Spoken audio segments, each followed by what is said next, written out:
Погляньте на це фото. Німецький офіцер, форма, орден. І шрам. Рівний, охайний, той самий, який ви вже бачили на сотні інших чорно-білих знімків тієї епохи. Ви дивитесь на нього і, можливо, гадаєте: мабуть, якась куля, мабуть, вибух, мабуть, щось сталося на Східному фронті. Утім, цей шрам взагалі не з поля бою. Він отриманий за чимало років доти. У студентській аудиторії, у колі друзів, під оплески публіки, яка зійшлася спостерігати. І найголовніше, цей офіцер отримав його добровільно. Сам того хотів і пишався ним усе подальше життя. Власне, це і є головне запитання, чому вищі офіцери Третього рейху носили однакові шрами на обличчях. Щоб відповісти на нього, нам доведеться повернутися у часі майже на 200 років і почати від геть неочікуваного місця. Від університетських підвалів і садків Гейдельберга, де молоді студенти в окулярах із металевою сіткою стоять навпроти один одного з гострими клинками в руках і чекають на удар. А можливо, ще трохи раніше. У Німеччині і Австрії 19-го, початку 20-го сторіч панувала культура, яку дуже важко зрозуміти сучасній людині з першого разу. Тодішня еліта, майбутні лікарі, юристи, офіцери, міністри, університетські професори проходили через університет. Це був обов'язковий квиток до певного кола. Та університет тоді означав не лише лекції і заліки. Він означав членство у студентській спілці, закритому братстві зі своїм статутом, своїми ритуалами, своєю ієрархією і своєю зброєю.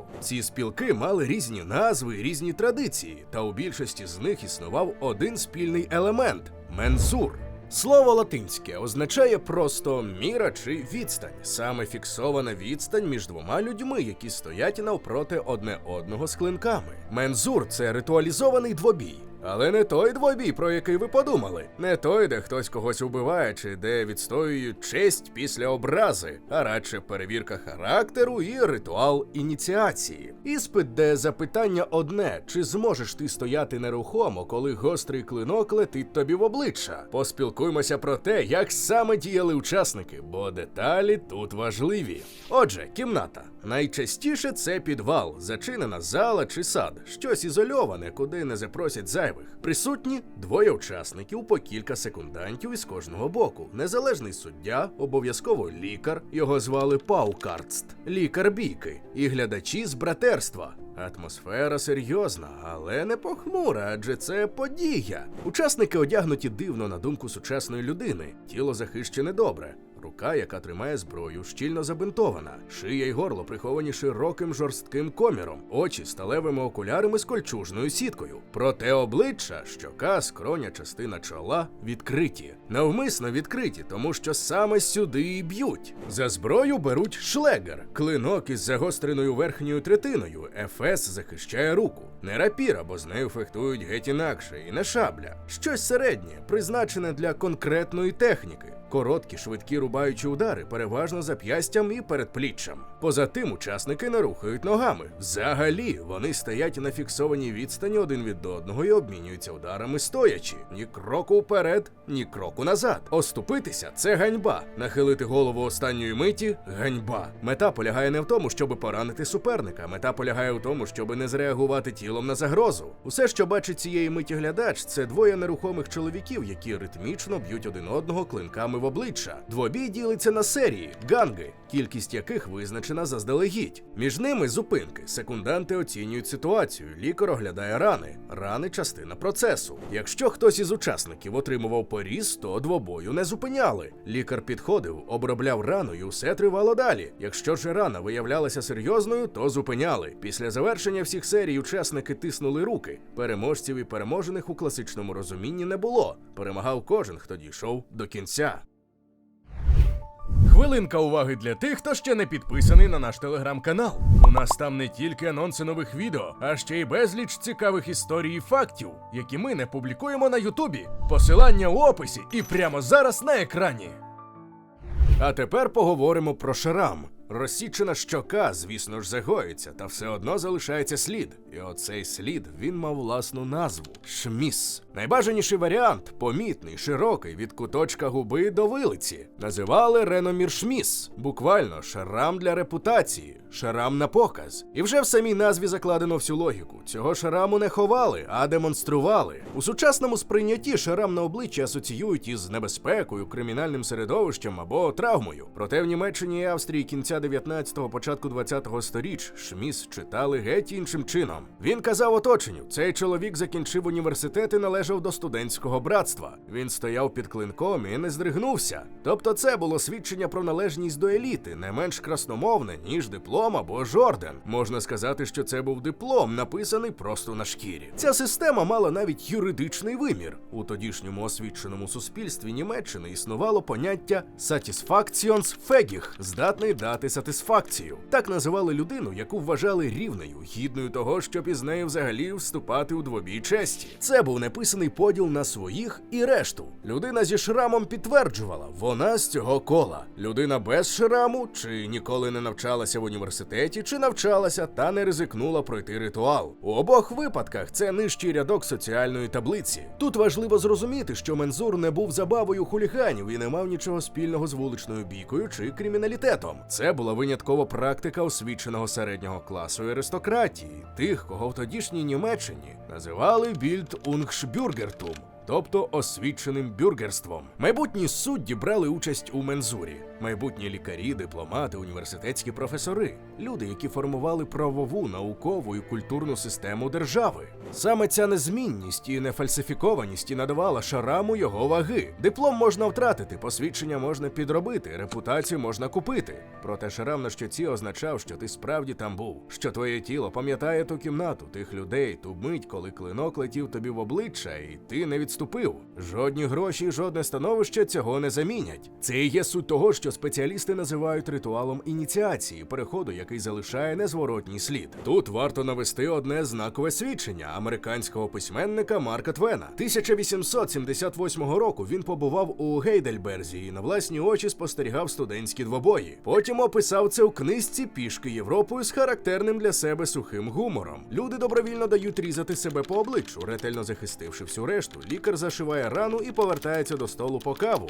А всі дивляться на це так, ніби це нормальний університетський захід. Бо для них це є нормальний університетський захід. Твен дивувався, проте описував без зверхності. Він розумів, що бачить не дикість, а ритуал з власною внутрішньою логікою. Просто дуже далекою від американської. Через цей ритуал пройшли сотні відомих особистостей. Отто фон Бісмарк, майбутній залізний канцлер, архітектор об'єднаної Німеччини. У студентські роки в Геттінгені належав до спілки і провів зо 20 двобоїв. Бісмарк сам писав про свої студентські роки у спогадах і ставився до цього досвіду як до важливої частини формування характеру. Він жив довго, збудував кар'єру планетарного масштабу і міг би на схилі віку дистанціюватися від юнацьких забав, але не зробив цього. Утім, Бісмарк – це не виняток, а правило для свого часу. Якщо ви розгорнете біографію людей, які керували Прусією, а згодом об'єднаною німецькою імперією від 1870-х років до початку 20-го сторіччя, то Мензур у студентські роки матиме більшість із них. Але тепер до найцікавішого, бо саме тут починається парадокс, задля якого варто було розповідати всю цю передісторію. Коли 1933 року Адольф Гітлер прийшов до влади, то студентське життя Німеччини почало кардинально змінюватися. Режим прагнув абсолютного контролю над молоддю,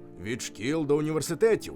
Гітлер-Югенд, нацистський студентський союз, уніфікація всіх організацій під спільним партійним дахом. І тут старі студентські спілки перетворилися на проблему. Ці спілки – Корпс, Буршеншафтен, Лацманшафтен та інші – були незалежними, давніми, зі своїми статутами, своєю ієрархією і своїми ритуалами, яких режим не контролював. Певні братства мали релігійні традиції, певні монархічні симпатії, якісь просто мали власну культуру, яка ніяк не вкладалася в уніфікований нацистський формат. Гітлерівські функціонери вбачали в цих братствах конкурентів за лояльність студентства, а конкурентів, як відомо, режим не любить. Процес тривав кілька років. Спершу тиск, потім вимога добровільного злиття з партійними структурами, а далі пряма ліквідація. До кінця 1930-х більшість традиційних спілок була чи розпущена, чи перетворена на щось зовсім інакше. А разом із нею і сам Мензур у його традиційній формі. Режим режим, який вихваляв войовничість і мілітаризм, зробив незаконною конкретну студентську практику бою зброєю, тому що річ була не у зброї, а в незалежності. Доки режим витісняв студентські корпорації, спілки